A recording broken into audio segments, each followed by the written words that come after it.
Hey guys, welcome to the Drone Horizon podcast. I'm Alex and today I'm joined by Ryan Banks. Ryan, would you like to introduce yourself? Cool. So I'm Ryan. I picked up a camera just over 2 years ago now, and when I moved to Australia. I wanted to start a blog, and then I fell in love with photography. And since then, I've just been practicing, building up the skills, trying to build up my social media following. From Australia, I went to Indonesia, and from Indonesia, I came back to the UK because of COVID. I was on a 6-month trip around Asia, which unfortunately fell through because of COVID. So I ended up coming back again. But that's my journey. Yeah. Cool. Well, thanks for being with us today, Ryan. You've sent over 3 pictures as we normally ask. We'll start by talking about the dolphin one, which is an amazing shot. Sort of what kind of story has that shot got then? So that was quite cool. So I was in Western Australia with an old friend of mine, and came across a couple. And the guy, he was a proper wildlife man. He was a professional snake catcher. He liked to spearfish. He surf.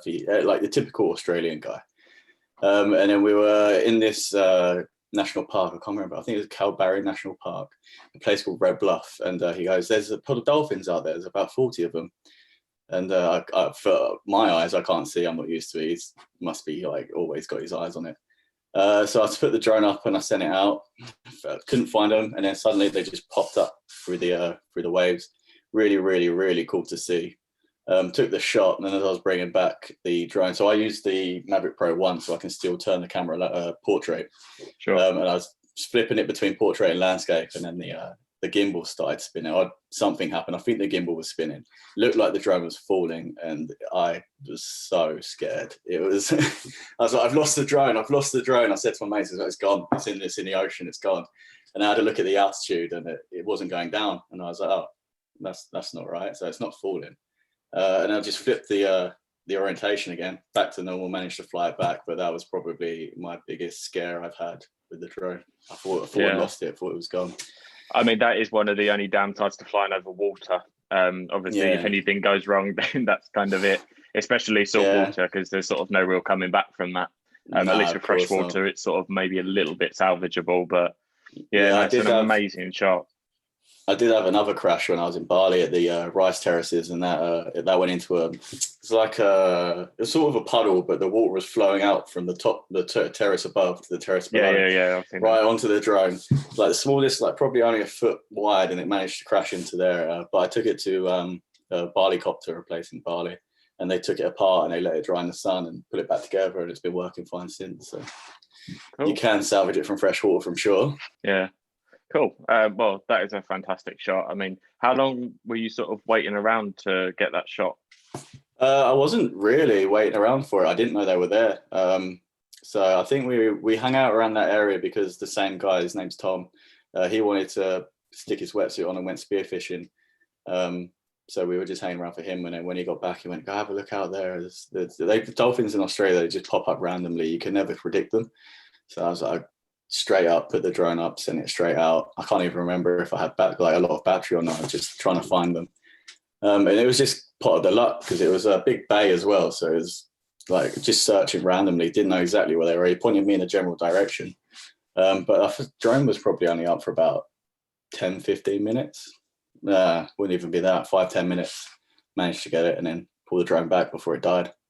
I mean, that is one of the great things about drones. Obviously, you can just send them up and use them for just looking around, if anything else. And I mean, obviously, in this situation, if you've been able to sort of use the drone to find them and then capture this incredible shot, like it's a really, really lovely shot.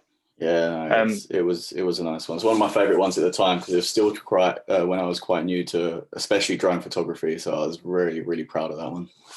Cool. So we'll move on to the second shot. This is the one on the coast. Do you want to talk us through this one? It's again fantastic shot. So this is more of my most recent shots, and it was actually a collaboration with my friend Matty, who I went to Iceland with.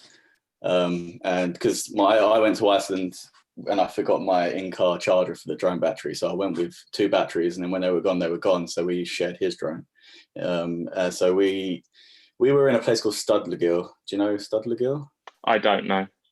So I don't know if you've ever seen it on Instagram. It's a magnificent place. It's like a canyon, and either side of the canyon are these big basalt columns.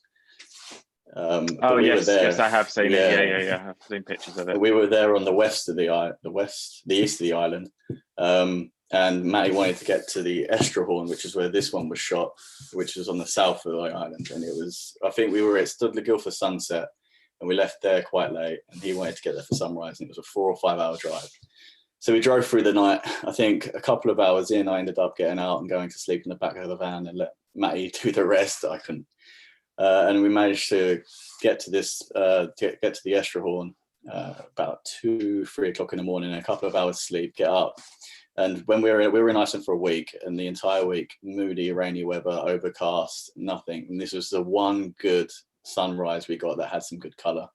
And I don't know if you got the shot at the moment. Can you see it? Yes. Yeah. So if you follow the road round the ring road, you can see probably not halfway, but slightly to the left. There's a little white dot, and that's the van that we were staying in. That's the van we were staying in. Yeah. So we drove. He found a little pullover. We stopped there. We slept for a few hours. Got up to see this magnificent sunrise, and we were sitting there right there for it. It was. So you flew from that point, or did you walk towards the edge? We flew from that point. We flew from literally back of the drone. Back of the van, sorry, opened up the back doors, set the drone out, sat in the back of the van and flew the drone from there. It was a beautiful morning and absolutely unreal color. Yeah, definitely. So was this taken on a Mavic Pro as well? Yeah, this is the 2 Mavic Pro 2. Just the 2, yeah. I mean, it's a beautiful shot. I mean, as you say, the weather sort of aligned for you on this shot. I mean, it's lovely when things come together like that, especially obviously in this situation where you drove through the night to get the shot. It would have been a bit of a disappointment if you'd have got there and the weather had let you down. But it did a lot. It did a lot on that trip. So this was like a morning to remember for me, because we hit every sunrise sunset for 7 days straight. We got 3 or 4 hours sleep a night the entire week, and looking for the color, and we just weren't getting it. We got some. Don't get me wrong, got some awesome sort of like overcast, moody shots, but it was nice on that morning to get some decent color. I think that is something with Iceland. I mean, I was chatting to Hugo Healy last week, and he was saying that when he went out to Iceland, like the weather was just, it's a very moody place. Like you don't tend to get your typical blue skies and that kind of thing. But because it's got the sort of the mountainous landscape to go with it, they work really well with each other.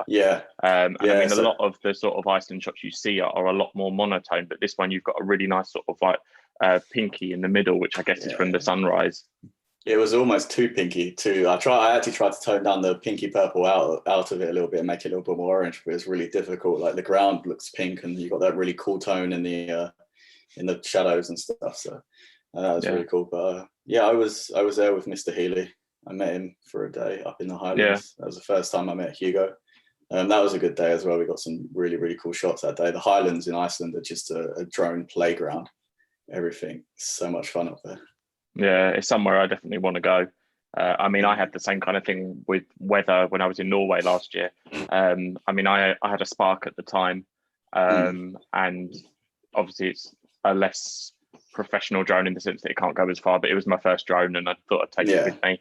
And the weather it was quite overcast. I mean, we were only there for a week, but it was quite overcast, and I didn't get to take it off as much as I wanted to. And I sort of looking back, I was like, I wish I'd just put it up in the air every single day. But obviously when you're sort of starting out, you have that apprehension of of course, want to put it out, and as your little baby, you don't want to let it go anywhere. Well, that was the thing in Iceland with Matty's drone, like because we had a lot of rain, and I think we tested the drones waterproof to the limit that holiday. It was it's only slightly raining, it can go up, or it's like raining a little bit harder. All right, we'll just put it a little bit higher. We'll get this one shot, and then we'll bring it back. And but it was worth it, and the drone survived. And then he went to Norway himself not long after, and he done the same there, and the drone still survived. So they're actually at least the Mavic Pro 2 is pretty water durable. I don't want to say waterproof, but definitely durable. I mean, it's not something they tend to advertise because they don't want you submerging it. But obviously, I mean, they are great. So this specific shot, being a portrait shot, I'm guessing this was another sort of portrait panorama that you did. Yeah, this would have been a free shot panorama. Yeah. So do you do this in drone, or you do this manually when you get back in Lightroom? Manually. On my one, I don't have I have it doesn't stitch it together in my Pro 1. As far as I'm aware, I haven't tried looking for it, to be honest. I usually just do it manually. And yeah, I think on Matty's one, because at the time he was still trying to get like further back rather than taking a panorama shot and sticking them together. So showed him how to stitch them together. So we done it would have been a 3 or a 4 shot panorama, vertical panorama, and stitched together manually in Lightroom. Cool. And then moving on to the last shot, which is a sunrise or sunset shot. That is a sunset, that one. Okay. Whereabouts was this? This was in a place called Bunbury in Western Australia, sorry. I was on a road trip with my girlfriend at the time, and we were driving through these areas. There's a few towns along next to each other. We didn't have any place in mind, and we were just trying to kill time before we got to Perth. But as we were driving through Bunbury, I noticed that you can see the clouds. I had a look up in the sky. I knew it was about 2 hours, an hour away from sunset, and I knew it was going to blow up, and I needed to go somewhere. We found this lake, and I saw that this sort of walkway goes out into the middle of the lake on Google Maps. And I was like, all right, we'll go there, we'll check it out. It might be something, it might not be.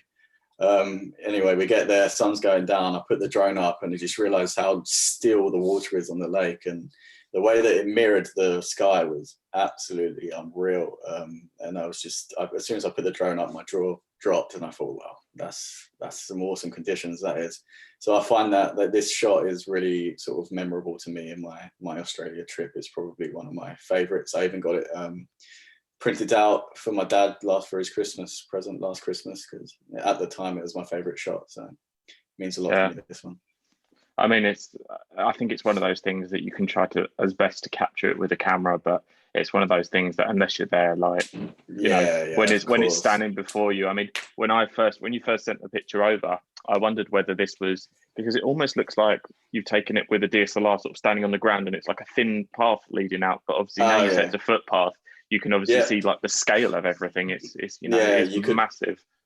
It was quite long. It's probably a good 500-600 meters. You can walk out into the middle of the lake, and it just stops. So I think the drone was fairly high. I couldn't tell you for sure. At the time, I was still trying not to go over the 120 meter limit that they set in Australia, because I don't know how you get caught and stuff like that. But since then, I've become more relaxed about that for sure. But yeah, so it wouldn't have been too high. It would probably been 150, 160 meters in the air, something like that. But yeah, it was worth it for that sky view. Yeah, I think sometimes, obviously, by no means are we encouraging breaking the drone laws, but it is sometimes when it comes to getting that shot and you're just like, oh, just a little bit higher, and you get that perfect framing that you're after. I mean, I'm guessing this is another 3-shot panorama you've stitched together as well. I actually think this one I just took landscape. Oh, right, okay. Just took landscape. It was quite far out, and I cropped in 4x5. I do have, or I may have taken it portrait. I wasn't stitching it at the time then. May have taken it portrait and then taken a landscape shot as well, because I'm pretty sure I have both versions sitting around somewhere. So yeah, because it was a landscape version I got printed out for my dad. Yeah, no, it's just a really, really lovely shot. I was going to say, I think the drone laws of like maximum altitude it can, as long as you're smart about it, I don't think it's too much of an issue. If you know you're not going to be near any sort of flight paths, and you're looking around and keeping your wits about you, going a little bit higher isn't going to be too much of an issue. But you just got to be smart, haven't you? Yeah. As we're saying, not encouraging it, but no. Yeah. But yeah, better to ask forgiveness than permission sometimes, as everyone says on YouTube. Yeah. That's just a YouTuber's motto, I think, that one. Yeah, it is, isn't it?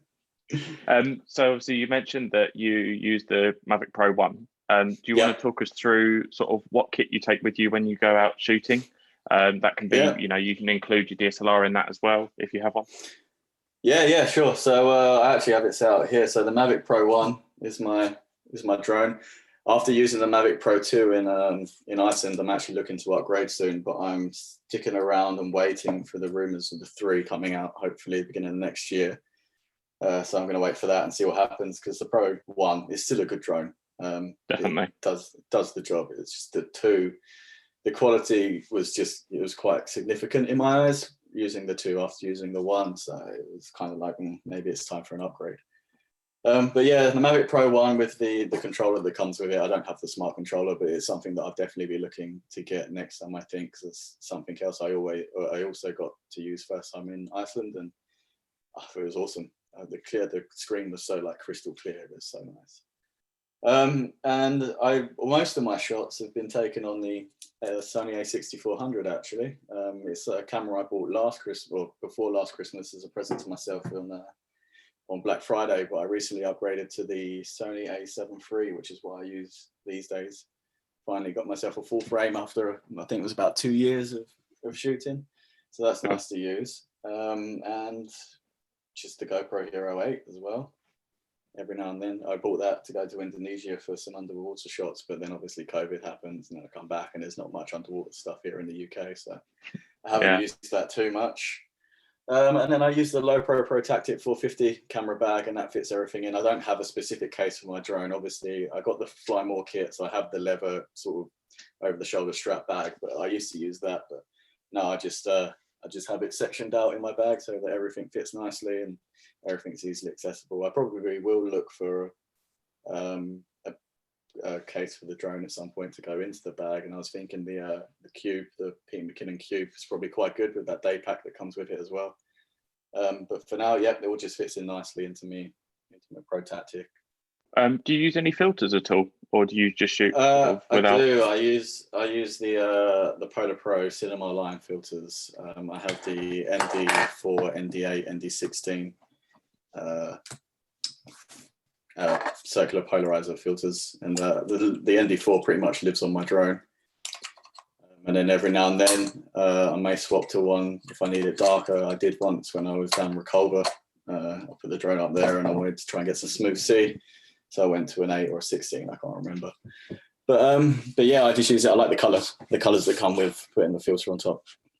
Definitely. And then I have the odd Gobe filter for my camera. I haven't spent too much money on my filter system for the camera. I do most of that in Lightroom if I need to. Do you tend to shoot more pictures than videos with your drone? Because a lot of the guys we've spoken to, they sort of vary between the two. But I mean, you were saying that you don't tend to use the filters too much, so obviously that implies that you tend to take more pictures.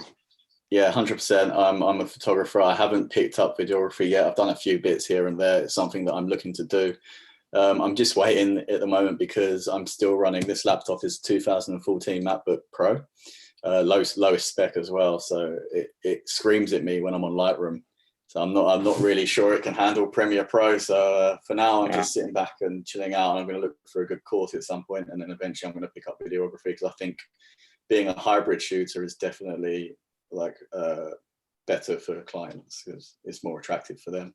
So it's definitely something that I want to learn. So you obviously mentioned clients. Is that something, do you have sort of many clients that you do photography for at the minute, or is that something you're sort of looking into going into at some point? That's something that I'm looking into going into at some point. I put myself together a media kit not too long ago. It was quite a while ago now. And then when the lockdown here, the first one ended in the UK, I tried to send it around. I think I emailed 20 to 25 tourism companies and maybe 5-10 van hire companies, and nobody got back to me.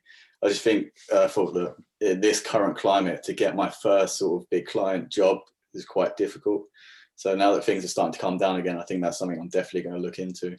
The only client sort of, it's not really a job that I've had. I've sold some images to the South Australian government. They got hold of me when I was traveling through South Australia, and they asked to buy some images off me, which was really surprising because it was like, my photography was not very good then. Not very good at all. I was almost back as a beginner, I would call myself back then. So I was really happy about that at the time. I do the odd sort of portrait shoots, couple shoots around the area, but no big travel jobs yet, which I'm hoping to get at some point. I also want to do the drone course as well, so that I'm certified to fly, which will obviously make it a lot more easier for me to find those drone jobs. Well, at least I'm hoping so anyway. Yeah. So those shots that you, the Australian government asked for, is that, are they any of the 3 that you've sent over, or are they sort of separate ones? No, they were before the 3 that I sent over to you. They were They weren't great shots. Most of them were camera shots. There was one good drone shot I had that I quite liked. We were traveling through South Australia. We went to a place called Cactus Beach. And I don't know if you've seen it got quite famous on Instagram at one point. There's like a road that runs straight down to waters, and one side the water's pink and one side the water's blue. Yes, I have People seen call that. it like Watermelon Beach or something like that. Doesn't look like that in real life, or at least it didn't when I was there. So we took that shot, and then we carried on down, and there were some sand dunes, and in the sand dunes there was a big lake, and we pulled up there. It was winter in the south side of Australia, which is pretty cold, surprisingly. So there weren't a lot of people about. It was quite nice. It wasn't very touristy, but there was this one woman there, and she'd just come back in from canoeing on a lake. And it was like a perfect golden hour. And I asked her, would you mind going back out in the lake? And she said, yeah, no, that's fine. I said, I'll take pictures on the drone and then I'll send them to you. And she was like, yeah. So she went back out in the lake, and it was like this lovely blue lake. We had some awesome golden light. And she's just a little canoeist in the middle of the lake. And it was a really nice shot, to be fair. It was another shot that I was quite proud of. But that didn't make my 3 that I gave you, unfortunately. That's all right. I mean, those kind of shots as well, especially where you've got something that the rough size of it, helps to sort of give that scale. I mean, the one from Iceland, you can see obviously the size of the van in the distance. Yeah, I think that's a lighthouse or some kind of building on the edge. Yeah, so it helps to put it into perspective. I mean, it shows just the scale of everything, and especially the mountain off to the left hand side, like.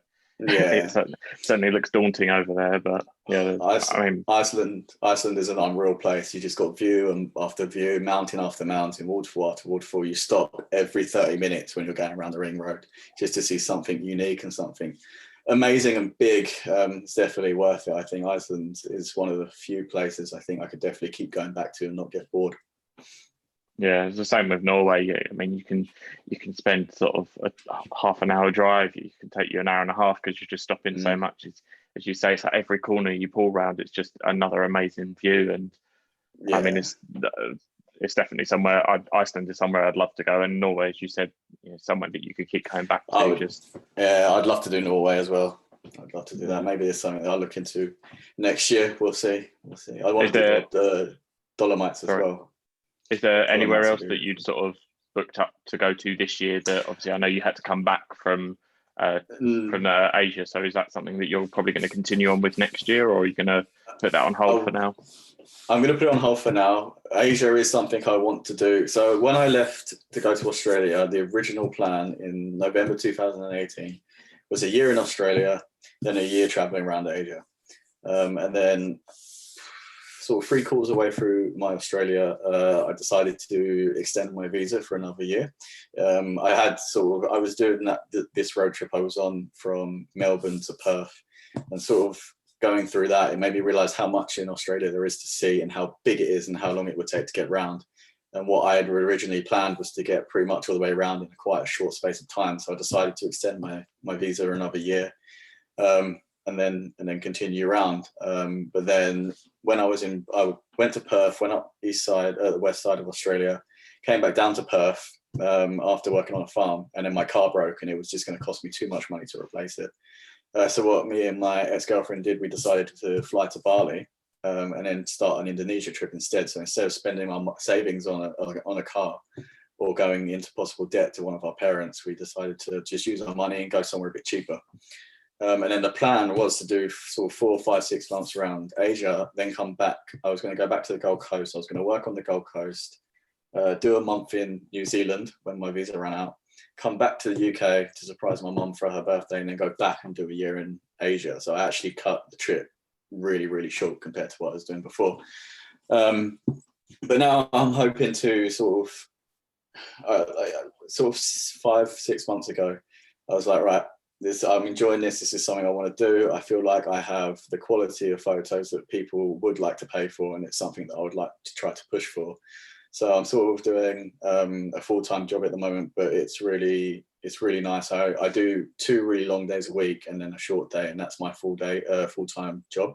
So I get 4 days off, like 4 full days off a week, while still bringing in a full-time wage. So what I'm going to be looking for now is hopefully in those 4 days is to start getting work with my camera elsewhere, and then slowly transfer into the creative business is what I'm planning. So is the work that you're in at the minute, is that anything to do with sort of like photography and that kind of thing, or is it something just completely separate? It's something completely separate. I work as a support worker for young adults at the moment, which is a really nice, fulfilling, rewarding job, and I enjoy it. But one day I would like to move solely into photography and probably videography if I can. But at the moment, I've settled down here in the UK. I get quite a lot of holiday at work, as well as almost a week off in the middle. So I'm hoping to do quite a few trips. I'm going to go up to Scotland. I want to go to Ireland, Wales, hopefully get to Norway. I want to do a trip into the Dolomites. Me and my flatmate are talking about a week in Thailand and a week in Vietnam next year, if we can get there. And then in a couple of years, I'll probably, once I've saved up some money and got a bit of footing, maybe even become a full-time travel photographer, which would be the dream. And then I'll think about going to Asia again, and I'll probably spend 6 months to a year traveling around Asia, because I just find Asia, I went to China when I was a lot younger, and I just fell in love with the way the culture is so different. Like, I was quite lucky when growing up to be able to visit a lot of different countries. Going to China was just something else, because it was just so starkly different from everything else that I've ever been used to or ever visited. So I was actually really, really looking forward to traveling around Asia, and gutted that COVID happened and my trip was cut short. So it's definitely something I'm going to go back and do. I mean, even just, getting out of the UK as well, you get to see the way that different people live and that kind of thing. And especially, obviously for myself, I was born in the UK. I've lived here all my life. Like, it's only when you go on the holiday and visit places that aren't so touristy that you actually, it opens your mind up a lot more. And as you say, with going to Australia for as long as you did, and then, what you're planning to do, in the next sort of few years or so, like it's, it opens your mind to sort of what's out there, and rather than just living in this sort of 9 to 5. And obviously you've been lucky enough with yourself to get in a position where you're able to sort of split your time between the two. And, that's probably the way to do it. And it means you still get to sort of focus on your hobby and do that in your spare time, but also still be able to support yourself and not have to sort of throw everything down and move solely straight into being a freelance photographer, because that's quite a big jump to take. And obviously it's probably nice to be able to transition over slowly rather than all at once kind of thing.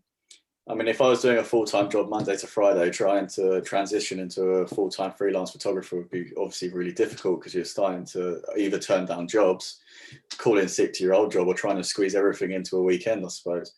Whereas in the position I'm in at the moment, if hopefully I can transfer into freelance photography, I have a massive chunk of free time to do it with. And then when I eventually jump from working for someone, corporate work, to being a freelance photographer, it shouldn't be that big of a jump for me, because I've already been doing it quite a lot in my spare time. So it'll be obviously probably the balance between jobs coming in and time would be quite easy for me to maintain, I think, by that point. So how did you sort of first get into photography? I mean, obviously you're saying it's something you want to go into full time, but sort of where did the interest first start? The interest first started, it didn't first start in photography, actually. Before I left for Australia, I'd gotten into watching a lot of travel vlogs, a lot of Cara and Nate, Christian LeBlanc and stuff like that. And watching them made me think, oh, I want to do that. I want to travel and I want to get paid for it. So initially, before I left, I bought myself, my first camera was a Nikon D3400. I bought myself that, and I started up a blog. Originally, my handle on Instagram was Viva La Backpack, not Riley Banks. And I started a blog under the name Viva La Backpack, a name that took me months to come up with, and I still don't like it. But yeah, so I started writing a blog, and then I didn't really enjoy it. I like writing sometimes, but trying to write the blog, go out and take the photos for the blog in and around what I was doing while I was working in Australia was really difficult. But what I did fall in love with was taking the photos part. And so when I first picked up photography, I was putting myself in all of the photos, sort of like, oh, look at me, I'm traveling, here I am. But I found that as I started to improve, I found that it was sort of too easy. Putting myself in the photo created a subject in which the rest of the photo sort of was composed around. So then I started taking myself out of the photo because I found that my weak point was composition, and it made me think more technically about my composition if I took the human element out of it. And then that's where I started to progress and started to build up that passion into what it is now and what I want to hopefully go into in the future.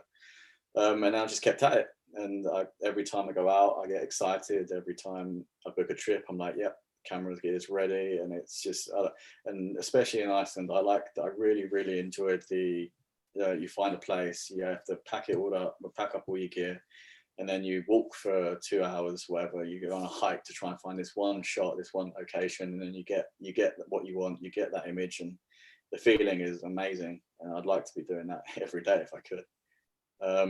But yeah, so that's where the passion started. It started as a blogger and then turned into a photographer, and going from there, really. And so you picked up your drone. How far into your sort of photography journey, I suppose, did you pick up a drone?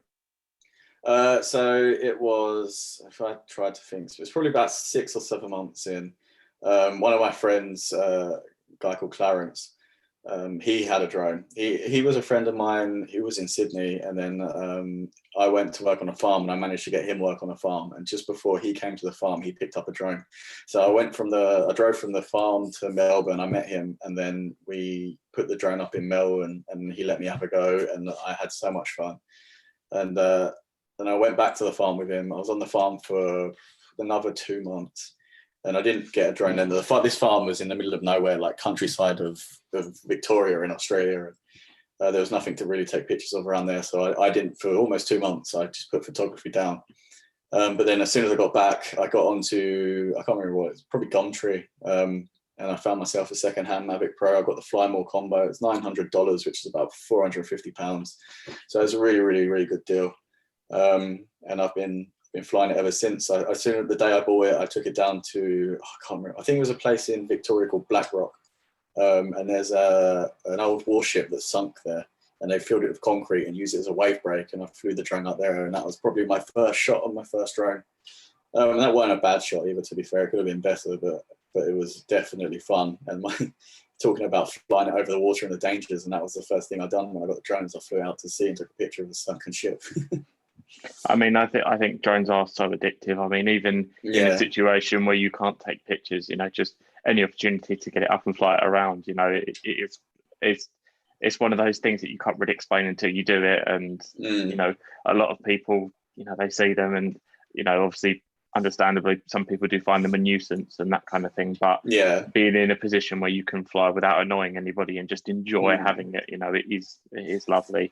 And with the Mavic Pro as well, like, it's still a great drone. I mean, it's been out, I think it's 4 years now, and it's still a fantastic bit of kit. I mean, the shots that you've taken are great, and you can really get some great shots with kit that's even 3-4 years old. Yeah, 100%. I mean, when I bought my Mavic Pro 1, the Mavic Pro 2 had only just come out, so I think that's why I got it quite cheap as well. It was probably about a week after Mavic 2 came out, so obviously all the prices dropped. But talking about being a nuisance, there's a story from South Australia. Australia is an awesome country at the moment for drone laws. It's one of the few places you can literally fly anywhere as long as it's not within 5 kilometers of an airport. So I could be in the middle of Melbourne City and I could put the drone up if I want, and it's not against the law. And we were in Adelaide, and I put the drone up there, and there was a guy there. This is a bit of a tangent, but there was a guy there flying FPV. And it was the first time I've ever seen someone fly FPV, and I put the drone up and I was trying to take pictures of this gorge.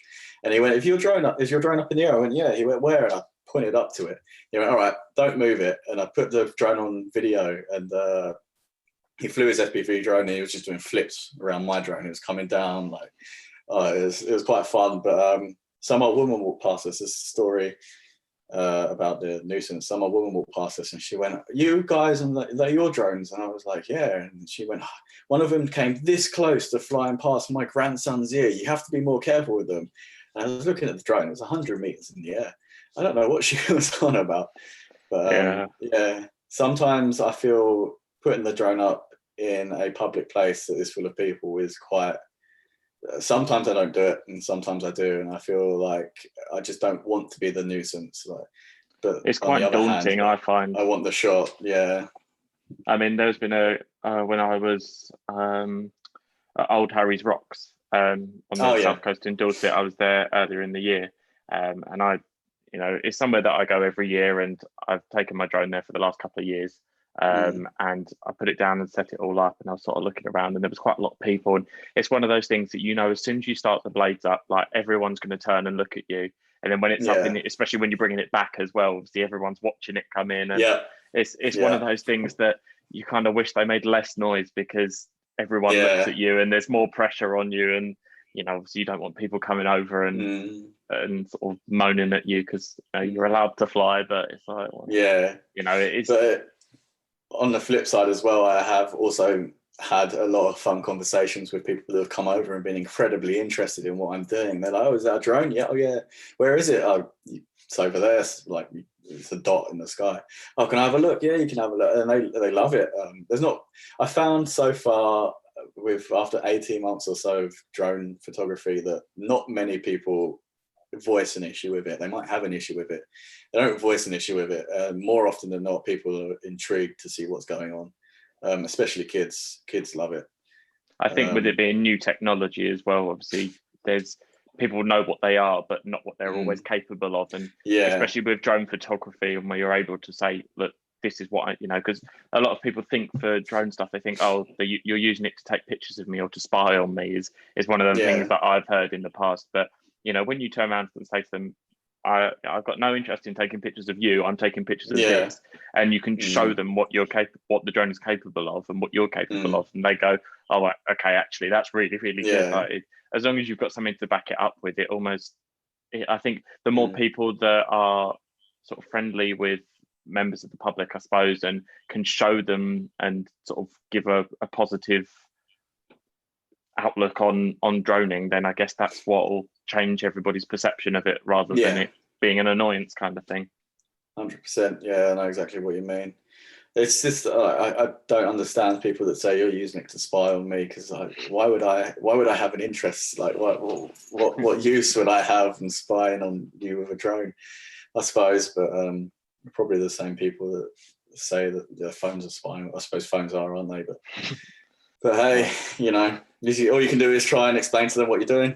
And, exactly. And as long as you're flying legally as well, and you're flying within the parameters, they've got no legal justification. They can't come up and say, "Oh, you're not allowed to fly here." And as long as you're confident and you know that you can fly where you are, and then you can say, "Well, actually, I'm allowed to fly here because this, this, and this," and then they go, "Oh, okay, well, he knows what he's doing." Then it sort of sets you apart from people that are just there to cause nuisance.